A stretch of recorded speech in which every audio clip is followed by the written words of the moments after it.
wanted to thank everyone first for joining me here today, and special welcome to my lovely panel here of experts who joined, as well as all the attendees who are dialing in. As you probably know already, we're here to talk about what's upcoming in cell and gene therapy and the impact on the future treatment landscape and treatment algorithms across oncology. For those of you who don't know me, my name is Lisa Logan. I am an associate principal here at KMK Consulting. I lead our oncology specialized market research team. I've been working in the oncology space for a while now, over a decade, and have seen some really impressive advances from even when I started in the field. But probably the most exciting and impactful have really been these advances in immuno-oncology and in cell therapy in recent years. And there's just still so much to learn. And so I was really hoping to get some help with discussing this and learning about it from my three expert panelists. So I'll just give a quick intro to each of our panel here, and then we'll get right into it. First, we have Dr. Fregault, who's an oncologist and the director of cellular therapy service at Massachusetts General Hospital. He's also an instructor of medicine at Harvard Medical School. Very well qualified to be here today, having a lot of research experience in preclinical development and correlative studies related to T-cell immunotherapy, as well as looking at those marrow infiltrating lymphocytes, the chimeric switch receptors, and focusing a lot on CRISPR, gene editing, and other clinical correlatives. So we also have Dr. Park joining us, who serves in the Division of Hematologic Oncology at Memorial Sloan Kettering Cancer Center, currently also serving as the lead investigator of the CAR T therapy in ALL and CLL. You might know Dr. Park from a lot of his previous peer-reviewed articles, book chapters, editorials, and he's been recognized and funded by quite a few organizations in the oncology space: AACR, ASCO, Leukemia Lymphoma Society. And we also have Dr. Vij joining us, who's a professor of medicine at Washington University School of Medicine in the Division of Medical Oncology. He also serves as the medical director at Siteman Cancer Center in Barnes West County Hospital. And Dr. Vij also sits on numerous committees, received several honors in the area of multiple myeloma. He's authored over 130 publications, several books and book chapters he's contributed to, and has served in the review as a reviewer for journals such as Blood, a Journal of Clinical Oncology, Bone Marrow Transplantation, et cetera, a number more. We'll read them all off. So thank you very much to my great trio of oncologists here for joining me in the panel discussion. Doctors, anything that you'd like to add before we begin? Or are you ready for my questions? I'm okay. Okay. Go for it. Okay, great. I got a thumbs up too. Perfect. So what really interested me in the discussion today was a recent article that I was reading in Science about the engineering of T cells using a two-step mechanism that allows them to kill cells expressing large amounts of cancer marker protein, but not cells expressing the smaller amounts of the same protein. And this was looking at cell culture and mouse cancer models with a focus of gaining a response in HER2 cells, offering the hope of extending CAR T cell strategies against solid tumors. So I was curious about what this could really mean, because we know CAR T from the liquid tumor space really well and have seen the incredible advances, but also know a lot about the logistic hurdles and the side effects and a lot of concerns around the safety in the liquid tumor space. So I was curious about what this could mean or what this could look like extending these therapies into the solid tumor space. So I'll ask you, the doctors here, is this a good idea? Is this where the science is headed? What does this really mean? Who wants to go first? I guess I'll give my two cents. So I believe this specific construct was more of like a density sensitive cell that was essentially able to look at differential expression of HER2. So HER2 is expressed in certain tissues, colon, lung, but we think about certain malignancies that are HER2 positive, like esophageal cancers and breast, potentially having just an even higher density of HER2 expression in the cell surface. And so I think one of the issues we're trying to address with this type of approach is, rather than having a binary outcome or on or off, is that can we titrate the cellular response to antigen density, antigen context, or a mixture of antigens? And I think that gets into some of the dual targeting or switch receptors or splitting of the co-stimulatory receptors as a means of getting at solid tumor antigens we couldn't really touch before. CD19, we can deal with B-cell aplasia. A lot of our patients have that. BCMA, we can deal with that. But if you get rid of all HER2 expressing cells or EGFR expressing cells, those don't usually result in good things. So I think the next steps will be engineering in the ability to discern context, density, as well as other markers that are co-expressed to potentially open up doors for targeting some of these solid tumors. Great, thank you. Dr. Park, Dr. Beach, anything to add? I don't have anything to add. I'm mainly a clinician, and I think the perspective that a basic scientist could provide is probably what you need for this. I think, again, my area of interest is all heme malignancies, so I think I will defer to the other members of the panel for their opinions. I mean, I agree with Matt here too. I mean, the solid tumors, it's been a little bit challenging for the CAR T. I think this one addressed with the antigen, because it is hard to find one tumor specific antigen. And then the downside of ablating all those is high, as kind of Matt mentioned before. So I think having an affinity tuned or able to titrate, so you only target the high antigen bearing tumor cells and then spare the low antigen bearing cells will kind of address the issue of a potential long-term and a short-term toxicity. So I think that's kind of the one way to make this therapy more applicable to solid tumors. And I think and there are other issues potentially in solid tumors as well that we haven't had a lot of success yet. We do know that this therapy works with the PD-1 and PD-L1 blockade, so we do think that we can actually rescue some of these T cells. So the antigen issue is kind of the one, and then once the T cells are able to traffic to the site, we think they are able to get activated, and whether that needs to be in combination with immune checkpoint blockade. And some of the lung cancer studies with the CAR T has been a little bit more favorable when they combine together. Local injection is kind of the one way to make sure the tumors, these T cells are able to infiltrate to the tumor sites directly. So I'm not quite sure just one way is better than the other. It's certainly not as easy as in heme malignancies, where the tumor cells are much more accessible and targets are much more restricted to your tumor cell lineage. But I think with these better technologies are now allowing us and other investigators to test this type of cells in the kind of less kind of targetable tumors.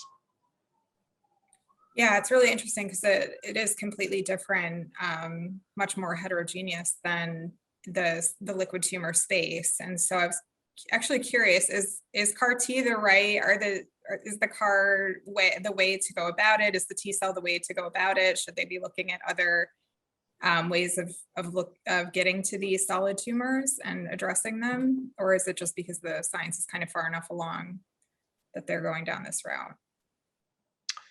I mean, I think the CAR Ts, I don't know one is better than the other, but I do think the CAR T still has a very good chance there. I mean, I think that some of the TILs and the TCR-based therapies had a little bit more success. And we definitely do know that these type of, the T cell-based immunotherapy has an activity in the solid tumor patients. So I think CAR T, one of the bigger challenge has been because of the antigen kind of selection issues and because of the this antigen expression in the normal tissues as well. So I think that's one of the bigger challenges, but which TILs and TCRs is TILs actually much more forgiving, and TCRs still can have these issues, but a little bit less so than CAR. So I do believe, obviously, that we already have seen the T cell based therapy can be successful. CAR, because of the antigen target, I think that's kind of the one issue that there has been. So, but CAR T does have an advantage in that sense. It's much more mass producible, easier to produce, whether it's autologous or allogenic there too. So as opposed to TILs, although that process is also getting better, the manufacturing side-wise, I think the whole process of the tumor selections and the co-cultures and then selecting other T cells, I think that is also getting streamlined. So it's getting easier then too. But I also believe the same thing is also happening in CAR T in a different side of the technology to make it more feasible. Yeah, and I do think that we're still very much in the early days of solid tumor with this work. So when you think about back to CD19, there were years of trials where we were trying to get these things to work, and dose escalations, additions of varying lymphodepleting chemotherapy components. The concept of adding fludarabine was something that came later on after initially using Cytoxan. So, with the early studies and the readouts that we've seen clinically thus far have really been low dose escalations without lymphodepleting chemotherapy. We're finally hitting higher cell doses, higher doses of lymphodepletion, augmentation with IL-2 and other types of cytokines in patients. So, I'm not sure the initial safety studies were for safety. And I think we've started to get to more of a phase 2 dose for a lot of these constructs. And I'm looking forward to seeing them expand out, treat more patients with the higher doses of chemo, higher doses of lymphodepletion, and overall higher cell doses than we were typically allowed to do, say, 2 or 3 years ago. I think actually one additional thing I would add, I think the one benefit of the CAR as opposed to TCRs and the TILs in solid tumor is that it allows additional genetic modifications. So you can actually insert other genes to modify the tumor microenvironment or to potentiate the T cells too. And we obviously have to do the studies to see whether those, and some of the preclinical data in the mouse models, and those actually tend to make a difference in the solid tumor models.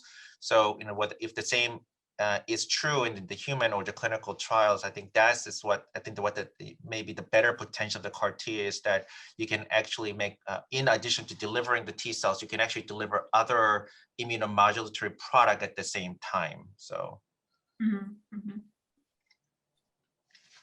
So there was quite a few things that you said that I wanted to follow up on, but one of the bigger issues you mentioned with TIL and potentially TCR is the manufacturing piece of it. And it seems, is it further behind? Is that what the concern is, or why that it hasn't kind of made the progress in this space, or why it's not quite so close? I think it's close. I think, and I was just kind of pointing out the fact that it's gotten better, the process. When we first opened those type of studies, that, just kind of hearing the logistics, okay, because I'm used to also doing CAR T cells when we first opened the TCRs and TIL studies, and kind of getting us used to. So we need to identify the patients who express this, the antigen, and then the HLA for the TCR ones. And then you have to pre-select the patients, you screen a lot, you put a lot of efforts in doing so. But that's in the context of a clinical trials, and then the commercial setting, it could be different because you can actually screen these patients ahead of the time. But so you screen them, and then you have to dissect the tumors out, or to get the tumor tissues, and then you have to kind of culture the T cells kind of with it, and we have to send the samples kind of together. So, and then wait for the samples to return back. So getting the logistics worked out at the beginning was a little bit of a hurdle. It's the same thing that we went through initially with the CAR T productions as well too. So there definitely was a learning curve, but even that process, I think, is, now that we have done a few of those, much more streamlined from the solid tumors and surgeons. This whole system that's set up, so that once you have that, it becomes a lot easier.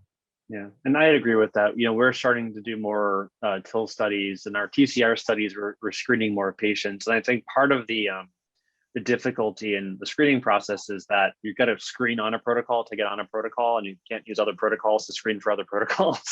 And so it gets a little cumbersome. But I can envision a day one day where, just like we do next-gen sequencing of patients looking for mutations and alterations, we're also doing HLA typing on a platform basis that may be able to even look at, expression of various novel targets that we maybe think. So we could find the patients easier who are better applicable to that therapy, or even for commercial use.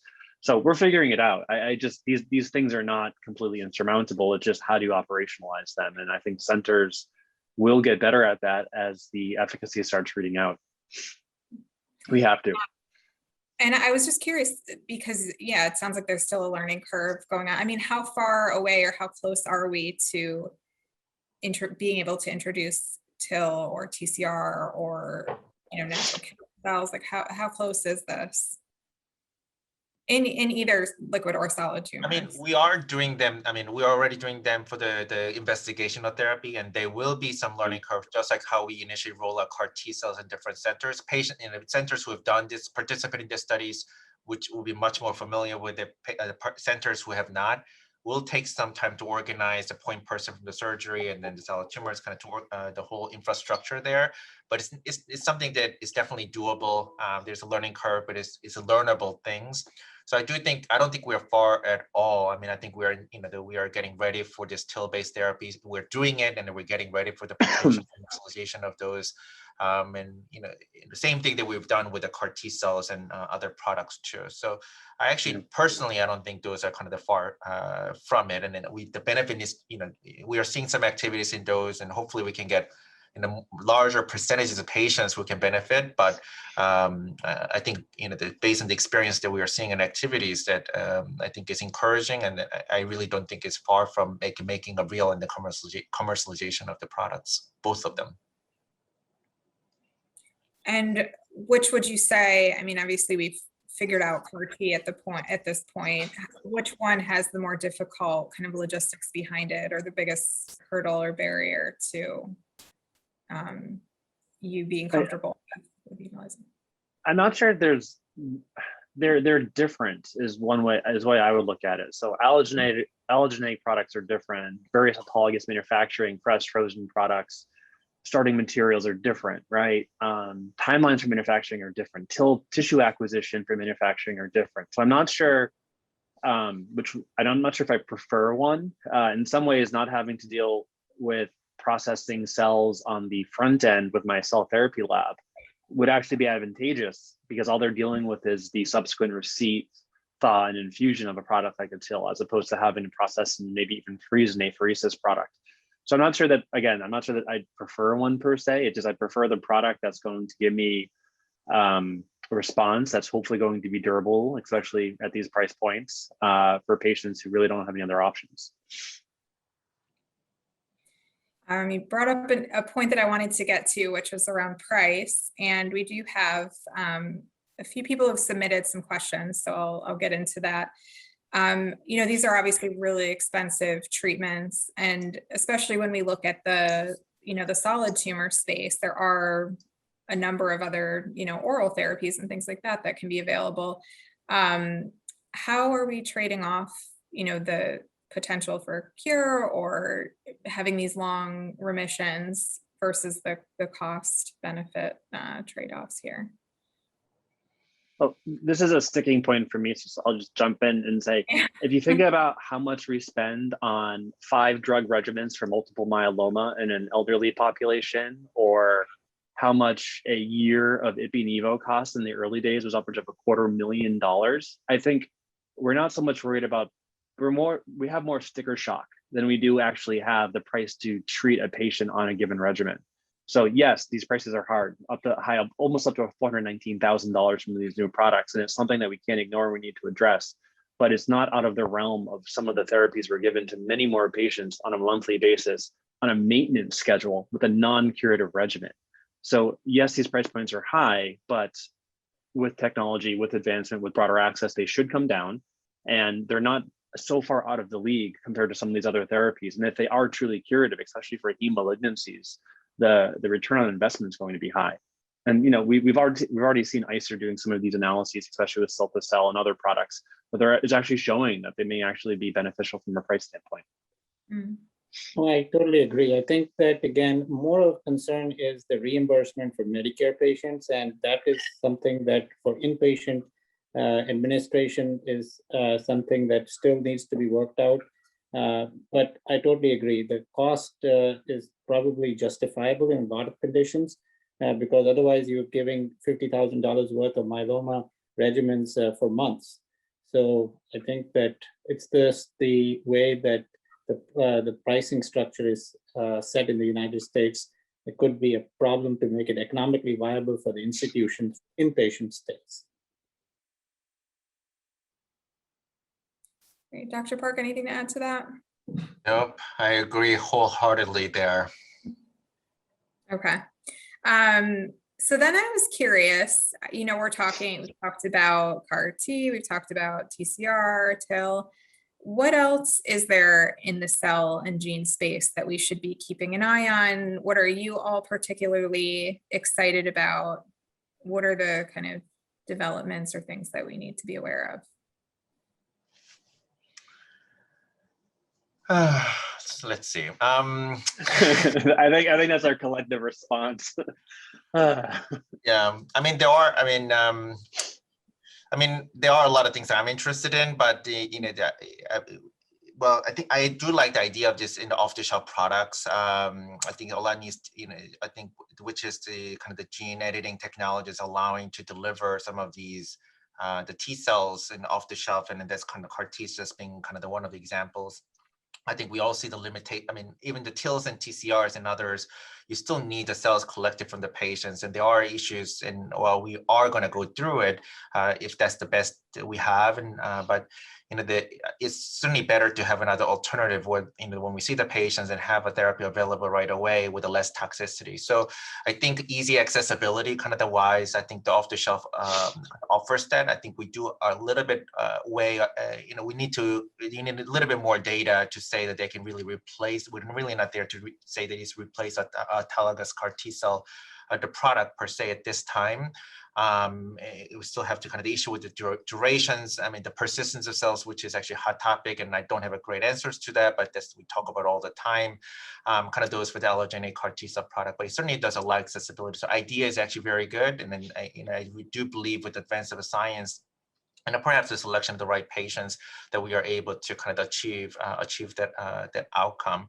I think the efficacy also needs to be improved, and accessibility is one, efficacy and then the safety, and then efficacy-wise, and there's so many different things that's happening. And we've been working a lot on kind of armored aspect of the CAR T cell, potentiating not only the signals of the T cells and adding additional kind of component to engage endogenous immune cells or to overcome the inhibitory immune cells within the tumor microenvironment, which this genetic modifications, gene therapy is allowing to do. I think that's kind of one of the exciting part, which hopefully will be more useful to solid tumor the settings too. And then the safety, I do think that, even though it's getting better, the CRs and your toxicity, if we can avoid it altogether, or just kind of limited to the low grade only, I think that will be big as well. And even IL-2 injections for the TIL patients, it's a little bit cumbersome to do. If there are ways that we can actually overcome it and we don't have to admit these patients for long-term for observation or to administer this kind of the other immunomodulatory agents, those will be the big two. And there are many, kind of ways to address them. So they're not naming kind of one particular aspect. So there are so many things in the gene therapy and cell therapy, at least for me, that these are the things that I'm excited about.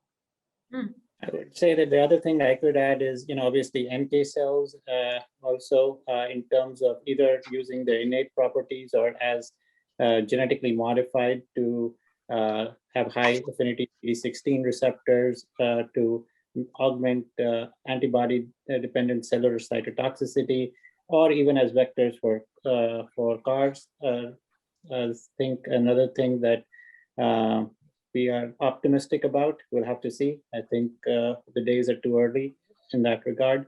And then people are looking at iNKT cells and other cellular subsets as well.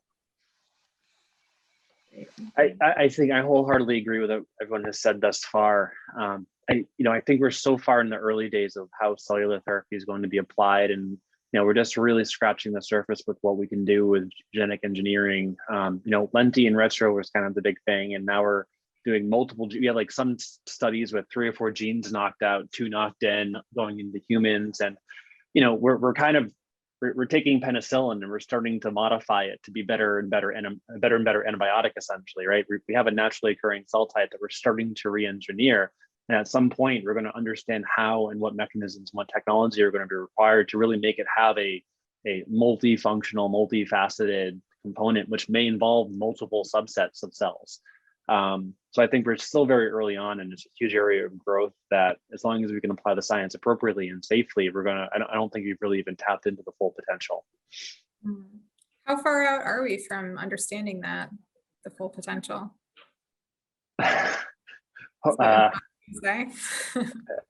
Well, if it means anything, I technically started my career doing this, hoping to make a career out of it. So I think it's a long enough time to keep me going. Okay. Dr. Park, I wanted to talk more about the off-the-shelf medication, the approach that you were talking about. Did you say there's potential for less toxicity or getting rid of some of maybe those cytokine release syndrome? Not really. I mean, I was so there was kind of the separate issues there too, but the off-the-shelf, it just allows easy access to, it may overcome the limitation of the patient's own endogenous T cells if they were dysfunctional to begin with or too exhausted and they were not going to be rescued even with the pre-activations or genetic modifications. So having healthier T cells or NK cells or the induced pluripotent stem cell derived kind of different cell source, essentially alternative cell source manufacturing. I think there will be the next kind of at least kind of the frontiers and exploring if the patient's own T cells are not good enough, what other cell source can we actually use to overcome the limitations. I'm not, it could be more toxic too, or it could be less toxic. I think that part, I think we don't know just yet, but I think my point was that the off-the-shelf is just kind of allowing easy accessibility because we don't have to think about bridging them. And some of the patients, it's hard to find the time to collect the T cells when we get referred. So I think there's one way we can make this therapy a little bit more widely available to the different patient populations who just got the chemotherapy, can't get it. These are the issues that we're dealing with autologous, but we don't have to do that for the off-the-shelf ones. Okay, so it would be more beneficial to patients who don't have healthy enough T cells or who need more immediate. Correct. I mean, for example, in the CLL, it doesn't really work very well. There may be a variety of reasons. In one particular disease subtype, why the auto T cells, when we use the same CAR T, doesn't work. And some of the existing data for the lymphoma, if you start with exhausted T cells, that actually predicts a poor response to CAR T cell therapy in the large cell lymphoma patients. So for those patients, if you need a little bit more data, if we knew that, trying to collect the T cells from those, if we knew that information ahead of the time, it doesn't make sense. For those patients, an allogeneic or off-the-shelf or different cell source may be more effective. So we can kind of select the patient population kind of the better that way. And then it will allow those patients who are not able to make to the auto T cells applicable to, so it can kind of widen the market, also could potentially widen the market. But we do need a clinical data to say, just because we can try it doesn't mean that it's going to work better there. So we have to certainly prove that in those settings that these off-the-shelf products, alternative cell source product will work in those settings too. Mm-hmm. Makes sense. I know we're running low on time, so I'll just ask one last question. The ASCO conference is coming up in a couple weekends. I was just curious what you all are looking out for, if there's any data points that you're really excited to see or any readouts you've been waiting on or presenting. I think in general, yep, go for it. Sorry, I'm talking. Sorry, I was just going to say for me in myeloma, I think there's only probably going to be update of the cilta-cel, and I think it will be important to see because they had seen a delayed neurological toxicity signal, which is still unclear. I think trying to decipher what that is, if possible, that is the piece of information I'm waiting for. Great. Just more long-term follow-up, allogeneic products, cilta-cel, pre-existing studies, looking at, I have to look at the abstracts. I think they're coming out soon or today to really understand exactly what the durability of these questions are. Because I think with the data that we saw from ASCO and ASH's prior year, especially for the allogeneic products, was very early 3 to 6 month follow-up. And I think we'll be looking to see just how long these products are able to induce a response for. Great. Dr. Park? I think in addition to those, I mean, adult ALL, I think there's, the KITES data for the phase 2 study may be presented there at the time, and we still don't have a product approved in that setting. So kind of based on the data, that's kind of the one thing that we're waiting to see, that potentially kind of approvable product in that space in the disease population. Well, I will thank you so much for your time today. Very much appreciate it. And I hope you have a great rest of the day. And thank you to all of our listeners for being on live. That's it for me. Any last comments, doctors, before I let you go? No, I think as Matt said, the future is bright. There's so much going on. I think it's hard for me. I mean, it's even in this space, it's so hard to keep wrap up your with head around everything. And there's so many different aspects of immunology, and I never thought I can, I need to, study this much, and I thought I was done with everything, and then there's so much going on. It's kind of a fun process, but you also kind of understand the complexity of the issues. It's really fascinating, frustrating to some degree, but I really do feel that there's so much potential kind of in this space. But completely agree. I do as well. I was just going to say that in myeloma, bispecifics may give CAR T cells a run for their money. We'll have to see, because at least in a later stage, they're not curing patients. And so the data on bispecifics to BCMA at least is pretty early, but they may kind of a big close. Let's see. Mhm. Completely agree. And I really appreciate you lending your mind so that I can understand the space a little bit better. So with that, I will let you all go. And thank you again so much for your time.